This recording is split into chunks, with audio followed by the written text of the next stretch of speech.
دا به تاسو دومره شیر کوئ چې دا مدرسو ته وررسي.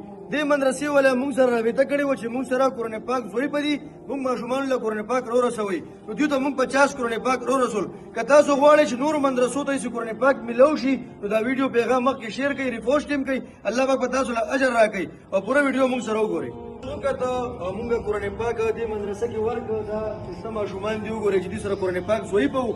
خو شکر الحمدلله، شکر الحمدلله زموږ د قرآن محل نه ورته قرآن پاک میلاو شو. که تاسو غواړئ چې نورو ماشومانو ته قرآن پاک میلاو شي، هغوی پکې تلاوت کوي، ګوره دغه شعر کولو له الله پاک اجر ورکوي. نن په دې باندې ګوته راټینګه کړئ، دا دومره شعر کوي چې پوره پاکستان کې چا سره قرآن پاک نه وي ضعیفه، انشاءالله زه به ورته ورسوم. خو چې تاسو دا پیغام مخکې ورشیر کړئ ورته الله رضا لپاره. دا وګورئ ماشاءالله 50 ماشومانو ته قرآن پاک میلاو شو. دا وګورئ ټول ماشومان دي واړه واړه، دوی سره قرآن پاک نه و. نو ماشاءالله موږ سره قاري صاحب رابطه وکړه. زموږ په مدرسه کې قرآن پاک ډېر زیات ضعیفه دي، هغه ضعیفه قرآن پاک به انشاءالله ځان سره وړو او موږ ورته نوي قرآن پاک ورکړو. انشاءالله ماشومان به پکې تلاوت کوي او چې کومو خلکو هم دې کې مرسته کړې وه دوی پکې تلاوت یې کوي، دوی پکې عبس کوي، دوی پکې ناظره کوي. ثوابونه به چاته میلاویږي؟ کوم سړي چې په دې کې موږ سره مرسته کړې وه. او السلام.